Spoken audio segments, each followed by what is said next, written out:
Alhamdulillah. Alhamdulillahi rabbil alamin. Wal aqibatu lil muttaqin. Wala udwana illa 'alal zalimin.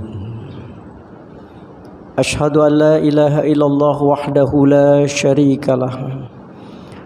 Wa asyhadu anna sayyidana Muhammadan abduhu wa rasuluhu al-mab'usu rahmatan lil alamin.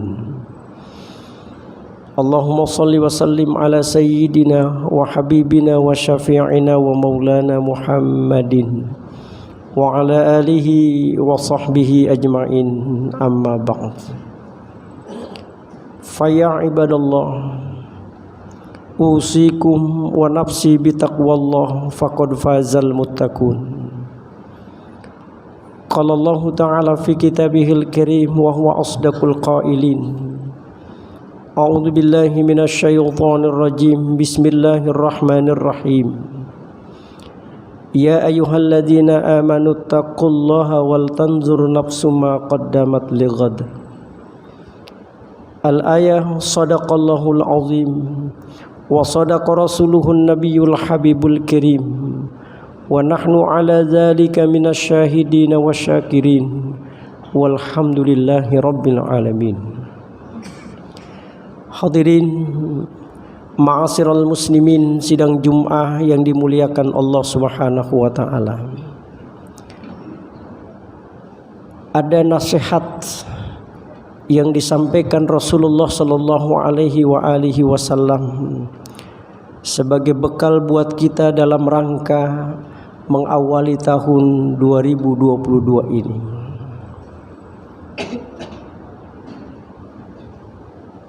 Rasulullah sallallahu alaihi wasallam menyatakan dalam sebuah hadisnya, ittaqillaha haitsuma kunta wa atbi'is sayyi'atal hasanata muha wa khaliqin nas bi khuluqin hasanin. Inilah tiga nasihat yang Rasulullah sallallahu alaihi wasallam sampaikan. Mudah-mudahan ketika kita mampu mengaplikasikannya dalam kehidupan kita, kita bukan hanya mendapatkan kesuksesan di dunia, tapi juga kesuksesan di akhirat. Yang pertama beliau sampaikan, ittaqillaha haitsuma kunta. Tanamkan ketakwaan di mana saja kalian berada. Ketakwaan bukan hanya muncul di majelis-majelis taklim, bukan hanya muncul di musola, di masjid, di tempat kita melakukan kajian-kajian keagamaan. Tapi kata Rasulullah, hadirkan ketakwaan itu di mana saja kalian berada. Apakah di tempat kalian melakukan transaksi bisnis, di pasar, di tempat kalian bekerja. Bagaimana cara menghadirkan ketakwaan itu dalam kehidupan kita? Tidak lain adalah menghadirkan Allah dalam setiap saat. Inilah yang dalam bahasa agama seringkali disebut dengan muraqabah. Kesadaran vertikal di dalam diri kita bahwa sesungguhnya kita ini selalu berada dalam pengawasan Allah Subhanahu wa taala. Jadi untuk meningkatkan kualitas ketakwaan kita di hadapan Allah, maka hadirkanlah Allah di setiap saat kita berada dengan cara bahwa kita hidup ini selalu berada dalam pengawasan Allah Subhanahu wa taala. Dan ini dapat kita baca misalnya bagaimana Sayyidina Abdullah bin Umar suatu ketika pernah berdialog dengan seorang anak muda penggembala kambing yang lusuh pakaiannya tetapi memiliki nilai spiritual yang mendalam. Ketika Sayyidina Abdullah bin Umar mengatakan kepada anak muda itu, hal tabiu hadzal ghanam wahidah. Hai anak muda, dapatkah kau menjual satu ekor kambing yang kau gembalakan itu?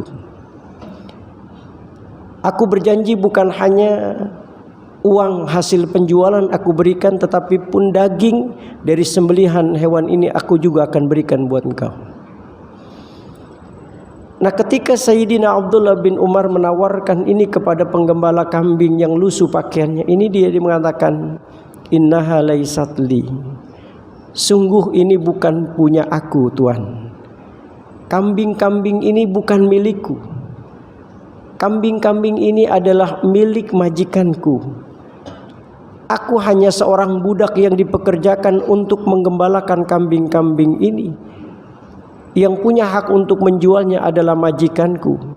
Aku tidak punya hak untuk menjualnya. Mohon maaf, Tuan. Lalu Abdullah bin Umar sedikit merayu dengan mengatakan, kulli sahibiha inna ziba akhadha minha wahidah. Katakan saja sama majikanmu bahwa seekor kambing telah dimakan oleh seekor serigala. Jadi kalau majikanmu menanyakan, ceritakanlah itu, bahwa seekor serigala telah memangsa satu ekor kambing. Selesai sudah. Kau mendapatkan uang dari hasil penjualan, dan kau pun mendapatkan daging dari sembelihan hewan ini. Ketika Sayyidina Abdullah bin Umar menawarkan hal seperti itu, sungguh ucapan ini tidak pernah terduga oleh Sayyidina Abdullah bin Umar. Seorang anak muda yang lusuh sanggup mengatakan sesuatu yang menggetarkan kalbunya Sayyidina Abdullah bin Umar. Apa yang diucapkan anak muda ini ketika Sayyidina Abdullah bin Umar mengatakan, kulli sahibiha inna ziba akhadha minha wahidah. Kau bilang saja sama majikanmu bahwa seekor serigala telah memangsa satu ekor kambing dari sekian banyaknya kambing-kambing yang kau balakan.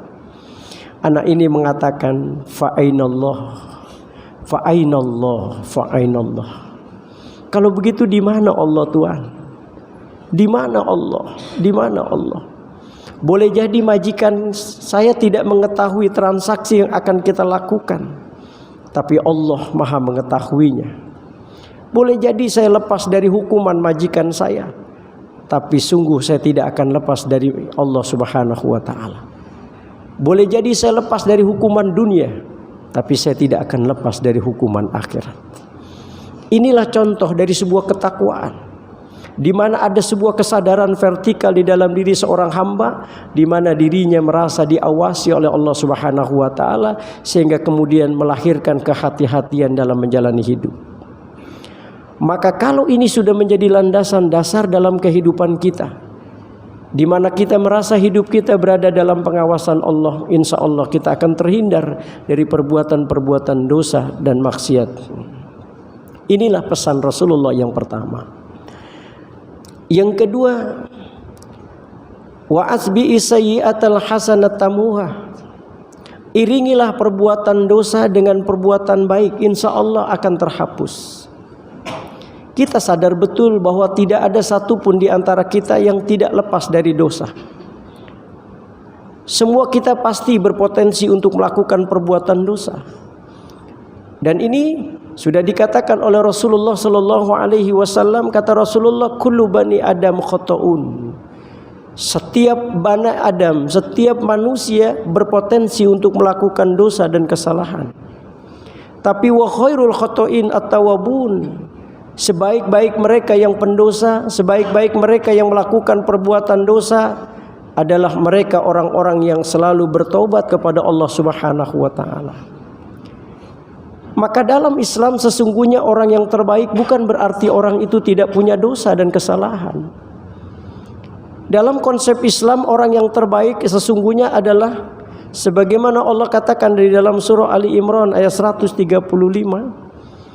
Allah katakan, walladzina idza fa'alu fahishatan aw zalamu anfusahum zakarullaha fastaghfaru lidzunubihim.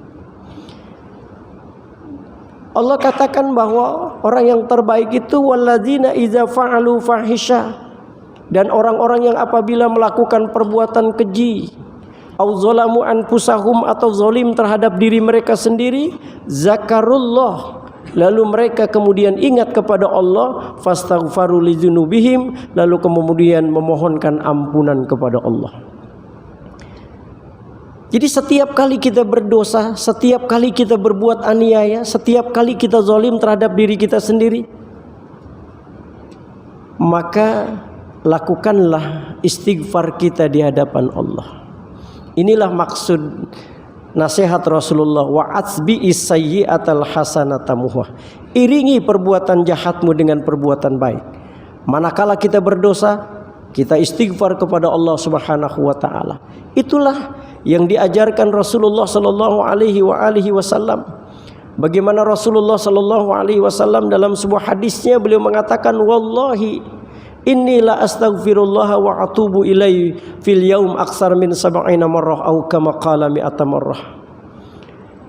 Demi Allah, kata Rasulullah, sesungguhnya aku memohonkan ampunan kepada Allah dan memohonkan pertaubatan kepada Allah sehari semalam, kata Rasulullah, 70 kali.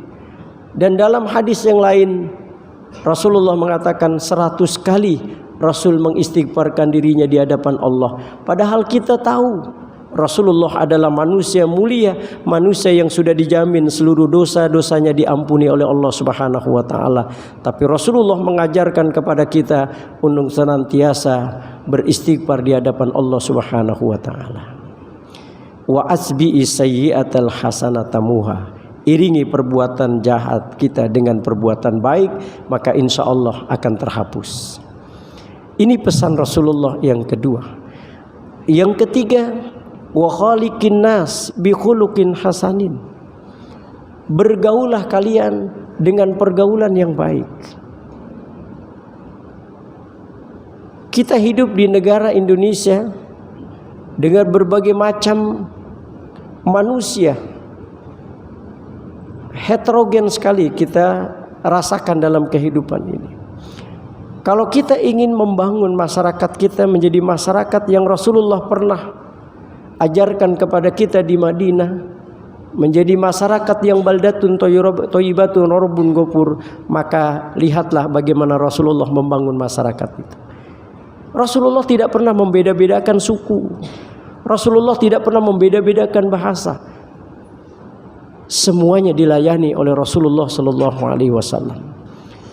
Maka ketika Rasulullah hijrah dari Mekah ke Madinah, terlihat betul bagaimana Rasulullah membangun tatanan masyarakat di Madinah menjadi masyarakat yang diidam-idamkan hampir seluruh manusia. Ketika Rasulullah hijrah dari Mekah dan Madinah, ucapan yang terlontar dari lisan Rasulullah sallallahu alaihi wasallam ketika sampai di Madinah, beliau mengatakan, ya ayuhan nas, wahai manusia. Rasulullah sallallahu alaihi wasallam tidak mengatakan ya ayuhal muslimun. Padahal pada saat itu orang-orang muslim yang menjenguk dan menyambut kedatangan Rasulullah sallallahu alaihi wasallam.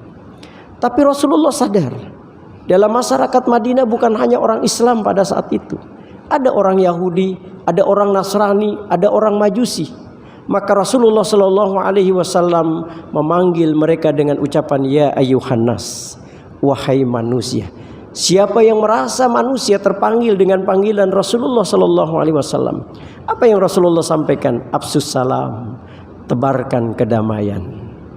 Itulah Islam yang pertama kali ditawarkan ke Madinah, adalah menjadi agama yang senantiasa mengajarkan keselamatan dan kedamaian kepada siapapun umat. Maka kalau kita ingin belajar dari Rasulullah sallallahu alaihi wasallam bagaimana membangun tatanan masyarakat Madinah menjadi masyarakat yang baldatun thayyibatun rabbun ghafur, maka lihatlah bagaimana Rasulullah sallallahu alaihi wasallam melayani umat pada saat itu. Maka kalau kita mampu bergaul dengan pergaulan yang baik sebagaimana yang diajarkan oleh Rasulullah sallallahu alaihi wasallam, insyaallah bangsa kita akan terbangun menjadi bangsa yang baldatun thayyibatun rabbun ghafur. Mudah-mudahan nasihat yang Rasulullah sallallahu alaihi wasallam sampaikan buat kita, mudah-mudahan mampu kita aplikasikan dalam kehidupan kita sehari-hari, agar kita bukan hanya sukses di dunia tapi juga insyaallah sukses di akhirat. Mudah-mudahan Allah memberikan kekuatan kepada kita semua agar kita mampu melaksanakan apa yang menjadi nasihat Rasulullah sallallahu alaihi wasallam.